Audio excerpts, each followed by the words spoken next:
Free and fair election हो रहा है, एकदम ट्रांसपेरेंट तरीके से काम हो रहा है, लेवल प्लेइंग फील्ड पूरी तरह से ख्याल रखा गया पश्चिम बंगाल में। आप लोग क्यों परेशान हो रहे हैं? जनता को तय करने दीजिए वो किसकी सरकार चाहती है। देखिए अभी अल्लाह मचा रहा है। भाजपा के प्रवक्ता जिस तरीके से बात कर रहे थे, ऐसा लग रहा था कुछ 4 लाइनें रट करके आ गए हैं, वही फटाफट फटाफट बोले जा रहे हैं। आज पूरे देश में जितने भी संवैधानिक एजेंसी हैं, कोई भी, सबको कॉम्प्रोमाइज कर दिया गया। सबको बर्बाद करने में भारतीय जनता पार्टी ने कोई भी कोर कसर नहीं छोड़ा है। आप एक बात समझिए, आज के हालात में जो भारतीय जनता पार्टी पहले करती आ रही थी, अब उससे भी एक कदम आगे बढ़ गई है। अभी तक ये ईडी सीबीआई अपना एजेंसियां लगा करके, डरा करके, धमका करके, पार्टी तोड़ने से लेकर के नेताओं के ऊपर एफआईआर करके, उनको डरा करके, धमका करके भाजपा में ज्वाइन कराते थे। अब जो अपोजिशन पार्टियां हैं चुनाव के अंदर, जिनके साथ प्रोफेशनल कंपनियां कोई कार्य करती हैं, अब उन पे अटैक करना स्टार्ट कर दिए हैं। आप देखिए, आईपैक के डायरेक्टर को इन्होंने 10 दिन पहले गिरफ्तार कर लेते हैं। गिरफ्तार इसलिए कर लेते हैं कि वो काम नहीं करेगा। वो जो प्रोफेशनल एजेंसी है, टीएमसी के लिए कार्य कर रही थी, उनका ऑफिस बंद करा दिया जाता है। और वही ईडी कल पर 2 दिन पहले की बात है, हाथ उठा दी कि हमें कोई आपत्ति नहीं, और लोअर कोर्ट से उसको बेल हो गया। इससे ज्यादा दुर्भाग्य क्या हो सकता है? और आप कहते हैं फेयर इलेक्शन हो रहा है, आप कह रहे हैं लेवल प्लेइंग फील्ड है। इससे मतलब मुझे लगता है कि ये सबसे बड़ा मजाक है। और अभी बंगाल की जनता की बात हो रही थी। बंगाल की जनता को जिस तरीके से भारतीय जनता पार्टी डराई है, धमकाई है, लगभग 3.5 लाख सिक्योरिटी फोर्स वहां पे डिप्लॉय किया गया। आज इतना तो लोकसभा चुनाव के अंदर पूरे देश में डिप्लॉय नहीं हुआ जितना बंगाल के अंदर हुआ। और तीसरी बात मैं बताता हूं मकसूद जी, जो बंगाल का चुनाव है, बंगाल की जनता बखूबी देखी है। और इस बार जो चुनाव था, भारतीय जनता पार्टी बना बंगाल की जनता और बंगाल की अस्मिता बचाने का चुनाव था। जिस तरीके से गृह मंत्री जी पूरा देश छोड़ करके बंगाल के अंदर बैठे हुए थे, मणिपुर जल रहा, वहां मां बहन बेटियों का इज्जत और आबरू लूटा जा रहा है, लेकिन गृह मंत्री जी को केवल और केवल बंगाल दिख रहा था। उसके बाद भी बंगाल की जनता ने एक तरफा वोट दिया है। भारतीय जनता पार्टी का फुपड़ा साफ होने जा रहा है। तो बेफिक्र हो जाना चाहिए आप लोगों को ना। जो तमाम सवाल और आरोप आए हैं, एसएन सिंह साहब, इस पर रिस्पॉन्ड कर दीजिए, आगे बढ़िए। 10 सेकंड दे दीजिए।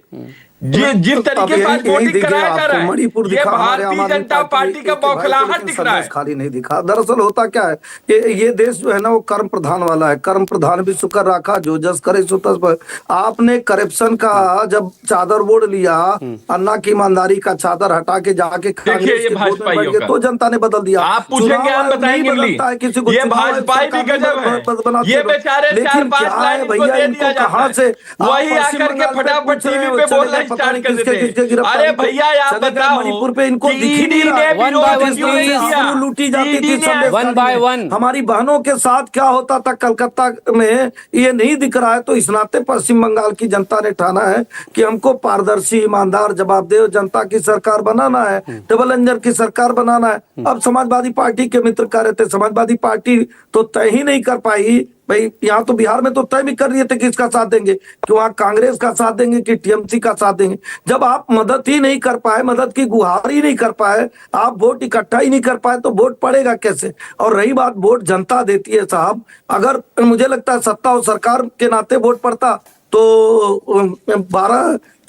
17 तक इनकी सरकार थी उत्तर प्रदेश में, उसमें भी परिवर्तन नहीं होता। और केंद्र में सरकार थी कांग्रेस की, उसमें भी परिवर्तन नहीं होता। ये मानकर चलना चाहिए कि जनता को जब जिसको अच्छा लगता है, क्योंकि जनता से बड़ा जिम्मेदार कोई नेता। जनता को हम जनार्दन क्यों कहते हैं? क्योंकि जनता तय करती है कि मेरे लिए कौन अच्छा है। अच्छा, एसएन सिंह साहब, एक सवाल के जवाब दे दीजिए कि मोदी जी के नीतियों के साथ जाना। राज्य सरकार के जो तमाम कर्मचारी निर्वाचन के काम में लगे हुए हैं, क्या वो अपने काम को सही तरीके से अंजाम नहीं दे रहे हैं? किसी ने मना किया आपको कि नहीं दे रहे हैं? नहीं, फिर ये जो केंद्रीय कर्मचारी या पीएसयू के अधिकारियों को ऑब्जर्वर बनाया जा रहा है और उसमें निर्देश है कि हर टेबल पर एक वहां खड़ा रहेगा। नहीं होता है, कई जगह पे आप देखे होंगे। अगर राज्य का कोई कर्मचारी अगर वो ममता बनर्जी की तरह काम करने लगेगा, अपने कर्मचारी दायित्व का निर्वहन नहीं करेगा, और केंद्र को ऐसा लगेगा, या चुनाव आयोग को ऐसा लगेगा, या सुप्रीम कोर्ट को ऐसा लगेगा, चूंकि बार बार आपको कह रहा हूं और आपको बताना चाहिए दर्शकों को। सुप्रीम कोर्ट में सुनवाई एसआईआर को लेकर हो रही थी। सुप्रीम कोर्ट के निगरानी में, सुप्रीम कोर्ट के निगरानी में प्लीज मिक्स मत कीजिए। एसआईआर वाले मामले पर सुप्रीम कोर्ट लगातार सुनवाई कर रहा था, यहाँ तक कि ट्रिब्यूनल उसने बनाने के लिए कहा था और ट्रिब्यूनल में सुनवाई के इसके आगे बावजूद भी 1468 नाम ही वहां पर जुड़ पाए, जबकि 27 लाख लोगों का भविष्य लटक गया इस मामले में कि वो वोटर है कि नहीं।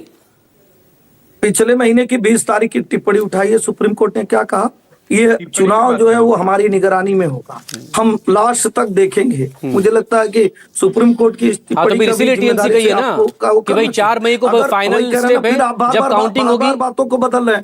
अगर मैं कह रहा हूं अगर इतना ही फेयर इलेक्शन होता, इतनी सारी चीजें होती, तो 60 लोग क्या अपना गला खुद रेत लिए थे जो पिछली चुनाव में जिनकी हत्या। क्या पश्चिम बंगाल का चुनाव तमाम पूरे देश के लिए एक नजीर बनेगा कि अगर कहीं भी कुछ इस तरह से होगा तो वहां पर भी सेंट्रल फोर्सेस होंगी और वहां पर सेंट्रल कर्मचारी होंगे? आप जवाब दे दीजिए। मैं कह रहा हूं जवाब न्यूज़ 24 के दर्शक जानना चाहते हैं। जो 13 मैं तो आपसे समझना चाह रहा हूं, जिनका पता ही नहीं चला, क्या उनका सुरक्षा दे नहीं पाई वहां की पुलिस? उनकी पुलिस को सुरक्षा देना चाहिए। उन 60 लोगों का क्या दोष था जिनकी जान चली गई पिछले चुनाव में?